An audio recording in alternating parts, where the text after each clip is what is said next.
Shalom, nous allons étudier le Daf Kav Dalet dans Masechet Zvachim et nous reprenons à la troisième ligne du Daf justement Kav Dalet. On reprend une partie de la Mishnah qu'on n'avait pas encore étudiée. En Med al-Gabe Kelim, al-Gabim Behema, al-Gabe Ragle Chavero, Pasoul. Celui qui n'est pas directement en contact avec le sol, donc le Kohen, qui ne serait pas en contact avec le sol parce qu'il serait soit sur un objet, soit sur un animal, soit qui a les pieds sur les pieds de son prochain, donc les pieds ne sont pas en contact avec le sol, Pasoul.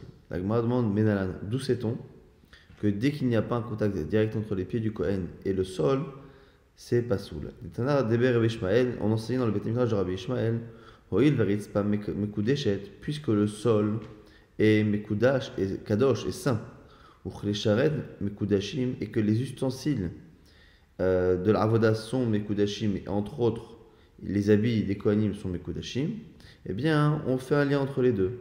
Mak les charrettes, on a vu qu'il ne faut pas qu'il y ait de séparation entre le corps du Kohen et les ustensiles qui servent à la Keuna, et entre autres, les habits, on a vu que les habits devaient être directement sur sa chair. Et donc on dira pareil pour le Ritzpa, le sol, qui lui-même aussi est Kadosh comme les ustensiles, comme les habits, et qui doit être directement en contact avec la chair du Kohen. Après Ritzpa, pareil pour le sol, il ne doit pas avoir de séparation entre lui et le sol. Dans la Gemara, il va répondre à une autre question. En un seul exemple, j'aurais compris déjà que le Kohen doit avoir les pieds directement au sol. Pourquoi avoir parlé de trois cas différents qui posent problème? La fois où ses pieds sont sur un objet, à la fois le cas où les pieds sont sur un animal, ou sur les pieds d'un autre homme. La Gemara dit, Tzricha, on a besoin de tout cela. Des Hashmaïna Kelishiran, ce n'est que le premier cas de l'ustensile. J'aurais dit Mishum de lav mina de basaninhu. J'aurais dit parce que ce qui fait écran entre lui et le sol, ce n'est pas de la chair. Valbema de mina de basahu et imalo, mais peut-être que la chair d'un animal ne fait pas elle-même écran, parce que c'est aussi de la chair. Hashmaïna Bema, si j'avais enseigné les deux premiers cas, j'aurais dit quoi? Ok, l'ustensile, ok, l'animal. De l'omina d'Adamu, parce que finalement, même l'animal c'est de la chair, mais c'est pas de la chair humaine. Aval Chavero. Des Adam, mais alors que la chair d'un homme, et imalo, j'aurais peut-être pensé que ça ne fait pas khatitsa, comme Ashmanat, que oui, ça fait écran. Tanya, on a une braïta maintenant qui nous dit Rabbi Eliezer Omer, Raglo achat ala keli, raglo achat ala rispa. Celui qui a un pied qui n'est pas sur le sol, qui est sur un objet, mais l'autre pied est sur le sol. Ou raglo achat ala even, raglo achat ala rispa, où il a un pied sur une pierre et l'autre pied sur le sol. Donc ici, on a un problème parce qu'on a l'impression qu'il y a un pied qui est caché entre guillemets, l'autre qui ne l'est pas. Alors on nous dit quoi? Si il est dans une situation dans laquelle il pourrait tenir sans le pied qui est sans se reposer sur la jambe qui tient sur la pierre ou qui tient sur l'objet, et il pourrait faire avodatok shira ve'imlav avodatok shula. Donc en fonction de la position et du Kohen, si dans la position dans laquelle il pourrait tenir simplement avec le pied qui est sur le sol, c'est kasher. C'est comme ça que Rabbi Eliezer répond à cette question. Bayer Rami Ami, maintenant on a une sheila de Rabbi Ami. Nidal delah even ve'amad alea mahu. Lorsqu'on a une pierre du sol, donc le carrelage du Beit Hamikdash, on a une pierre qui s'est détachée du système de carrelage. Et donc du coup, elle n'en fait pas réellement partie. Et lui est dessus. Est-ce qu'on considère qu'il est sur le sol ou pas? Agman nous dit la question. Il nous dit que si la pierre s'est détachée du sol, mais qu'on n'a pas l'intention de la remettre, c'est évident que ça ne fait plus partie du sol et que ça s'appelle qu'il y a un écran. La question ne se pose que si qu'il a l'intention de la réparer. Et c'est là que la question se pose. Est-ce que parce qu'il a l'intention de le faire, c'est comme si c'était fait? Ou peut-être Ashtamia Atlisha, qu'on regarde le moment présent et qu'actuellement elle n'est pas attachée au reste du sol et donc du coup il n'est pas considéré comme étant Omed sur le Ritzva. Maintenant on va essayer d'expliquer la question, mais d'une autre manière, avec d'autres termes. C'est la seconde version de cette question. Rabbi Zouti Ba'e Lahachi. La question posée par Rabba Zouti, elle est ainsi. Ba'e Rabbi Ami, que Rabbi Ami aurait demandé Ne'ekra Even. Ve'amad Koma Mahu. dans le cas où le- la pierre est partie, mais que le Kohen il se retrouve non pas sur la pierre, mais il se retrouve sur le trou. Donc ici la question n'est pas exactement celle d'avant. Celle d'avant c'était il est sur la pierre, sur la pierre du ritzvah du sol. Simplement la pierre elle-même n'est plus fixée au reste du sol. Là il est dans le trou dans lequel il y avait la pierre auparavant. Alors, Maï, Kamibayale, quelle est la question ici? Qui Kidesh David, lorsque David Ameler a sanctifié le sol, Ritzpa Ayona Kadish, est-ce qu'il a sanctifié le carrelage, les pierres supérieures, ou dis-moi, ou peut-être Adle Harit, Atehoma, Kadish, ou peut-être qu'il a même sanctifié la profondeur. Mais tu vas aller, Kol Zarakula, la Gemara dire si c'est cela. On pourrait penser, on pourrait poser la question sur même un cas où toutes les pierres sont parties. Pourquoi poser la question que sur une pierre? Donc la Gemara dit c'est pas ça exactement la question. Léa Lamshit Ale de Adarit et de Thomas Kadish, tout le monde est d'accord que David Amelech a sanctifié non seulement la partie supérieure, mais même la partie inférieure du sol. Kami Bayale, la question ici, Derer Sherut Bekar Oen, Derer Sherut Bekar, la question ici, est-ce que c'est une manière de faire la Avoda? Est-ce que c'est une manière de faire la Avoda dans un endroit où il n'y a pas de pierre ou pas? Et la Gemara répond Tekou sur cette Sheila. Donc je rappelle qu'il y a deux Shelot Nifradot, deux versions de la Sheila, la question de Rabbi Ami. Sur la question de Rabbi Ami, c'était celui qui se retrouve sur une des pierres du sol, qui elle-même n'est plus attachée au sol. Est-ce que la Avoda est bonne ou pas? Mais on part du principe que c'est quelqu'un qui va la réparer et la remettre. Est-ce qu'on considère dès à présent que c'est comme si elle était remise ou pas? Autre version de la question, c'est un cas où la pierre est partie, que la personne se situe, le Kohen se situe dans l'endroit où il y avait la pierre. Et la question, elle n'est pas est-ce que le sol est kadosh, saint en surface ou en profondeur. C'est sûr qu'il est en profondeur. La question est-ce que ça s'appelle la manière ici de faire la avoda? Et là-dessus, on aurait répondu Teikou qu'il n'y a pas de réponse.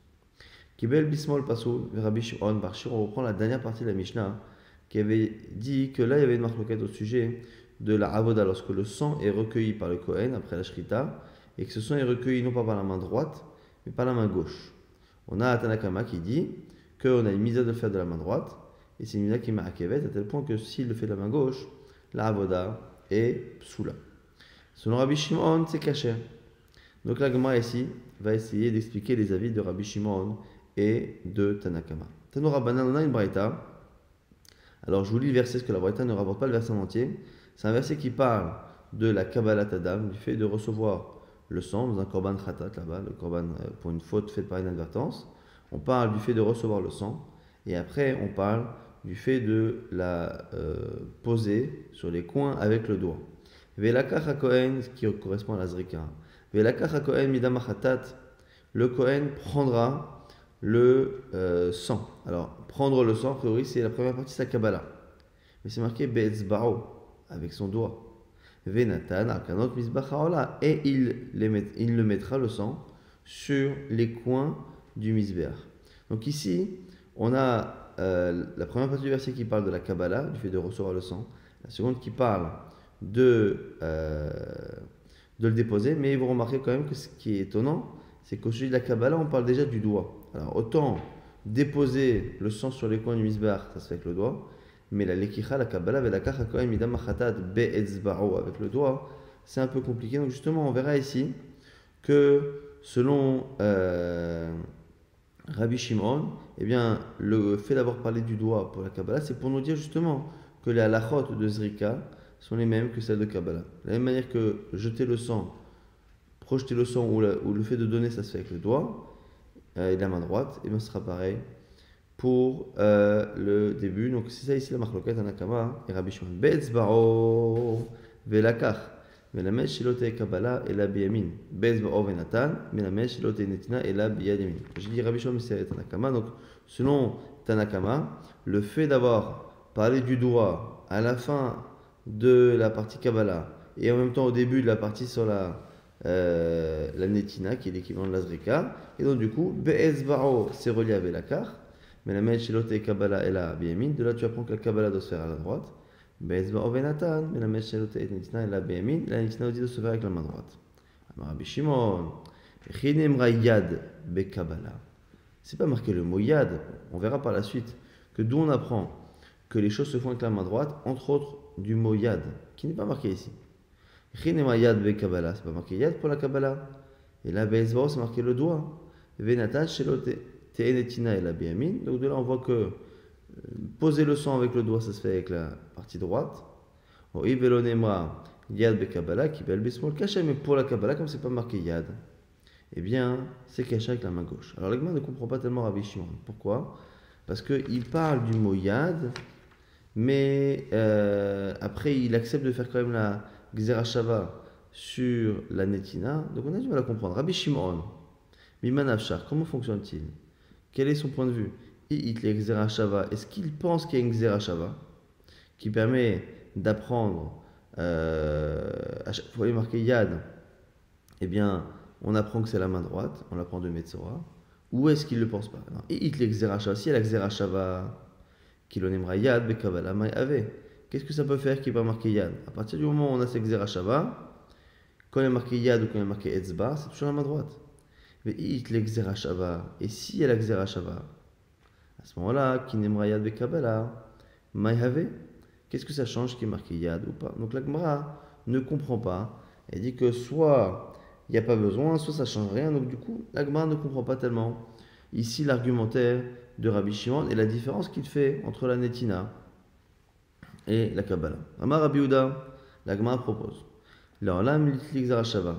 Il a la Xerashava de Metzora. Vechikama, comme ça il veut dire. Vechinema Yad Yamin Bekabbalah. Est-ce que c'est marqué pour la Kabbalah qu'il faut la main droite? Oui, Velonema Yad Yamin Bekabbalah, Kibel Bismol, Caché. Bon, alors comme il n'est pas marqué Yad pour la Kabbalah, ça marche la main gauche. Alors il m'a dit, je ne comprends pas. C'est pareil pour la Netina, c'est pareil pour le fait de donner, c'est pas marqué non plus Yad. Ve'od, et en plus, on a une preuve que lui tient la Xerashava. Chilitler Rabbi Shimon, Xerashava, est-ce que c'est possible qu'il ne la tienne pas? Ve'atania Rabbi Shimon, non, mais kol makom shinema Yad. Eno el yamin, etzba, eno el yamin. Tout endroit où c'est marqué Yad, la main, etzba, le doigt, c'est la droite. On l'apprend de Metzora. Donc on voit bien que Rabbi Shimon tient bien la Xerashava. Donc cette première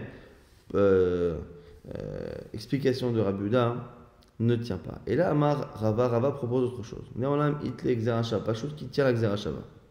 Et c'est comme ça qu'on comprend l'argument de Rabbi Shimon.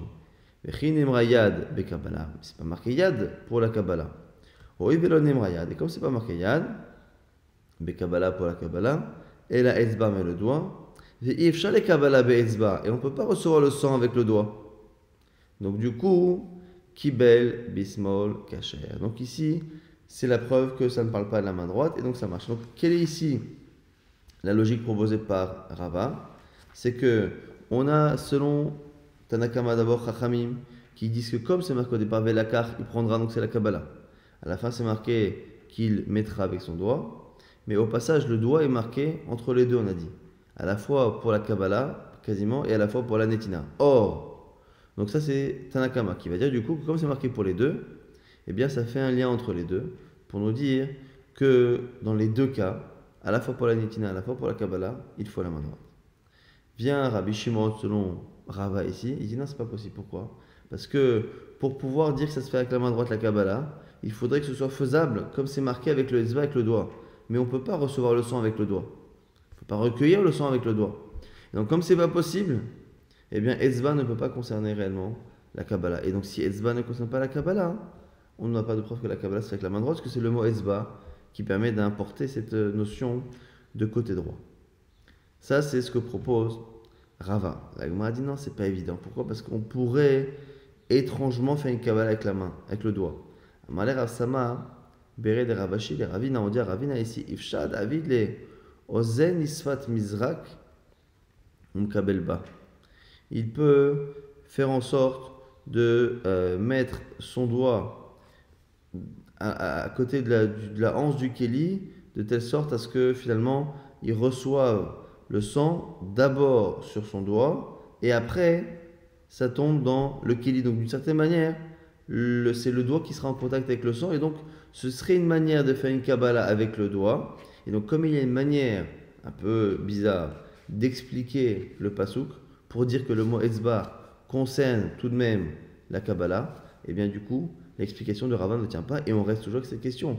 Pourquoi du coup Rabbi Shimon n'est pas d'accord avec Rachamim qui disent qu'à partir du moment où c'est marqué Etzba pour la Kabbalah et la Netina, et qu'on a la Xerashava de Metzora, tout endroit où c'est marqué Yad, tout endroit où c'est marqué Etzba, c'est la main droite, et donc la main droite, à la fois pour la Netina, le fait de poser le sang, et à la fois pour le fait de le recueillir. La Gemara conclut avec la vie d'Abaye. Et là, Abaye, Bemikra Nidrash Lefanav ou l'Acharab Kamiflagé, nous dit qu'ici la discussion Rabbi Shimon Chachamim, c'est une discussion clalite, générale, sur les manières de déduire les halachot dans le verset.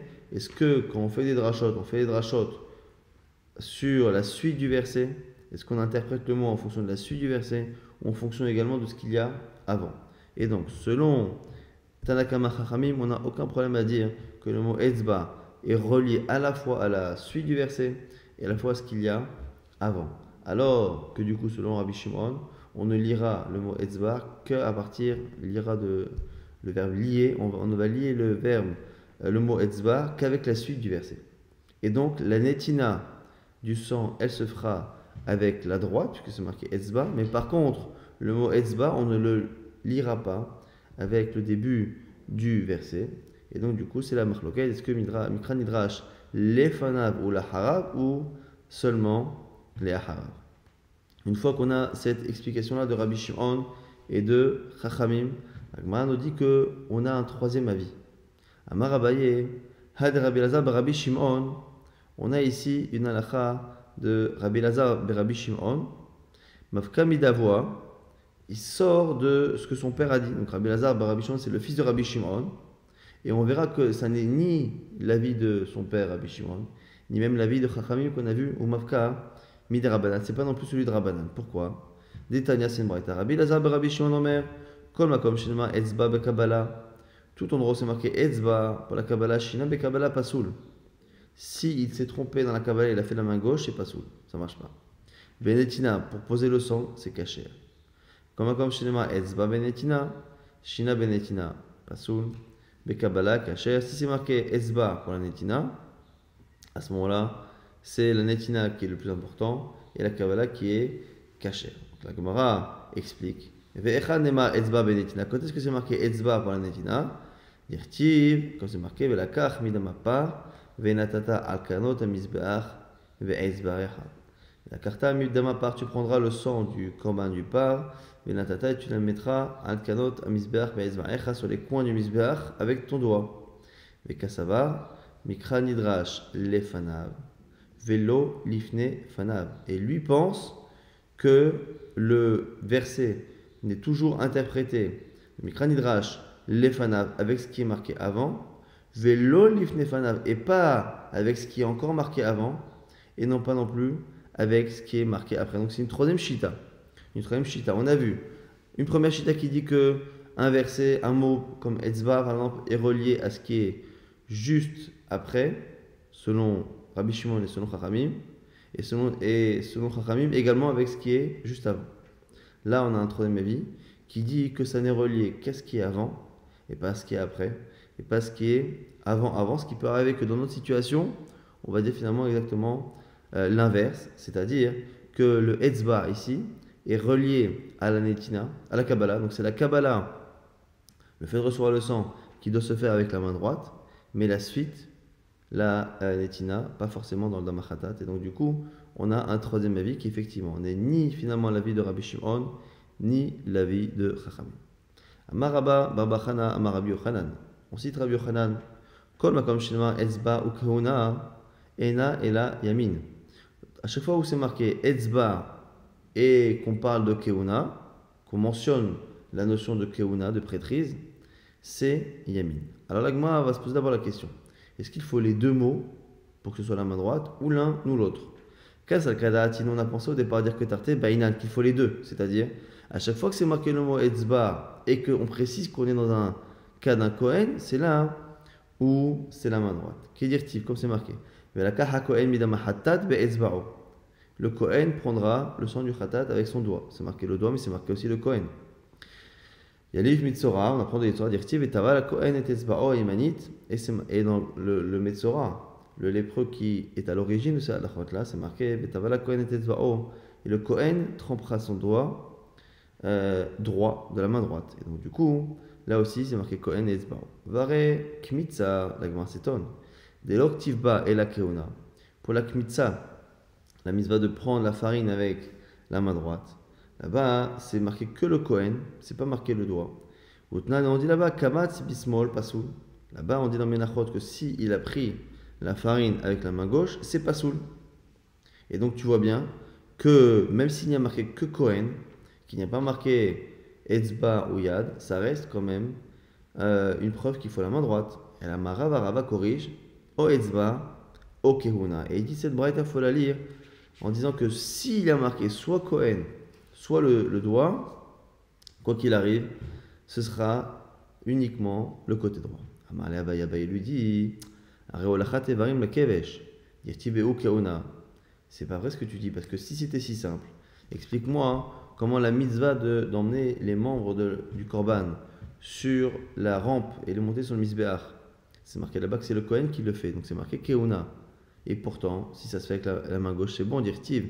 Mais écrive à Kohen et Takol vektir misbecha. Et le Kohen apportera tout ça sur le misbéach, il va les brûler sur le misbéach. Et à Marmar, et on a dit là-dessus, Zoalachat Evarim Akevesh, c'est le fait de monter les membres sur la rampe. Outnan et une Mishnah nous dit clairement Aregesh Eliamin Bismol ou Bet Ora Lahous.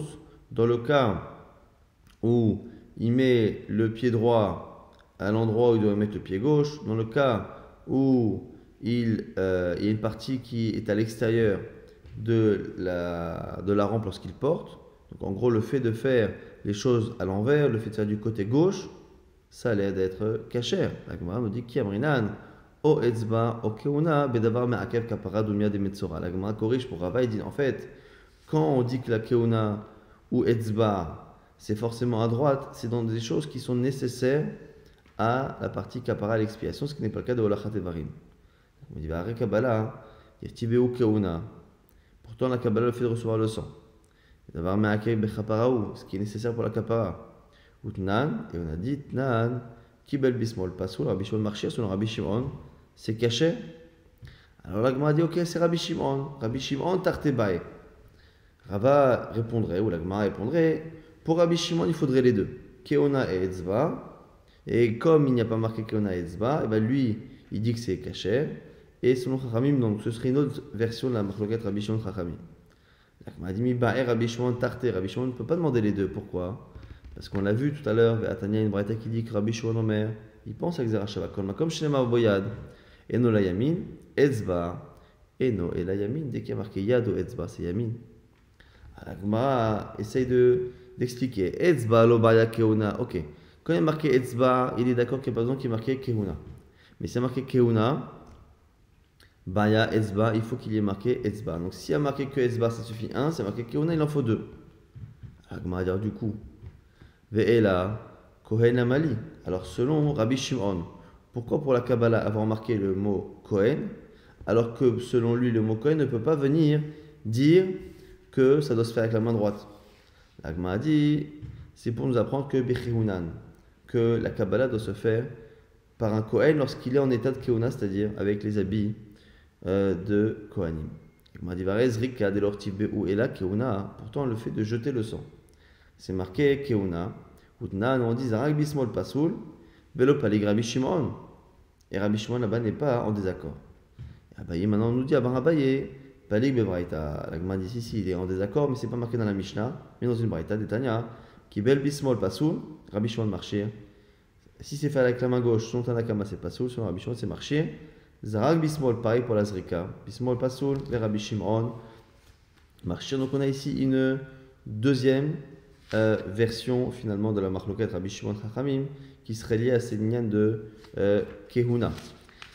La Gemara dit et là Hadama Rava. Alors maintenant ce que dit Rava là-bas que Yad, le fait d'avoir marqué Yad dans Kmitza, dans le fait de prendre la farine, Regel, de parler de pied dans Khalitza, le fait de libérer une veuve de l'engagement qu'elle a auprès de sa belle famille. Ozen, les Retia, l'oreille que l'on voit à la fois pour le Metzoré, à la fois pour le Ayved, le serviteur que l'on poinçonne au niveau de l'oreille pour l'engager à plus de 6 ans. L'Amali, pourquoi tout cela? Pourquoi avoir besoin de Kmitza? Kmitza, il n'y a pas besoin. Mideraba Baravuna. On peut l'apprendre de ce qu'on a dit au nom de Rabba Barbachana et de Rabbi Yochanan. La Gemara dit Chad les comets, vechad les kiddush comets. C'est pour nous apprendre que à la fois la kmitsa, le fait de prendre dans la main et le fait de mettre après dans le cli, de se faire avec la main droite. Donc c'est pour ça qu'on a besoin des deux Xerachal. Donc on va essayer quand même rapidement de résumer ce DAF qui était assez chargé, on va dire, en information. Même si en conclusion, j'espère que ce ne sera pas si compliqué. On a vu que on avait une halakha qui nous disait qu'il fallait que le Kohen ait les pieds directement en contact avec le sol. Ça, dont on apprenait du fait que le sol était kadosh. On a vu que David Améler, qu'il était mekadesh, le sol du Beth Amikdash. Et donc le sol du Beth Amikdash étant kadosh, il a le même statut qu'un klisharet. Et donc de la même manière que le Kohen doit être en contact directement avec ses habits, au niveau de sa chair, eh bien ce sera pareil pour ses pieds et le sol. Donc il ne doit pas être en contact avec un ustensile, avec un animal ou avec même les pieds d'un autre être humain. Quoi qu'il arrive, tout fait écran. On a vu après une question de Rabbi Ami, mais si on ne sait pas exactement quelle est la version qui est la bonne, selon certains, la question était, est-ce que si la pierre du sol du Beth Amikdash est détachée des autres et qu'il est dessus, est-ce que la avoda est kshera ou pas, quand on a l'intention de la remettre comme il faut? Ou la question était, est-ce que si on a enlevé la pierre et qu'il est dans le trou, est-ce que la avoda est kshera? Et sur cette deuxième question, on dirait Teiku. On a vu que s'il a le pied sur le sol, un pied sur le sol et un pied sur un endroit qui n'est pas caché, eh bien ça dépend s'il peut tenir debout sur le seul pied qui est sur le sol. C'est comme ça que Rabbi Eliezer a conclu cette question. On a vu après une marloquette Rabbi Shimon Chachamim au sujet de la Kabbalah, le fait de recueillir le sang lorsque ça se fait avec la main gauche. Quelle est la marloquette entre Rabbi Shimon et Chachamim? Alors on a vu que on avait plusieurs versions qui étaient proposées, mais on a repoussé deux explications jusqu'à arriver à une qui nous dit que finalement la marloquette entre Rabbi Shimon et Chachamim, elle est, est-ce qu'on est doresh inversé?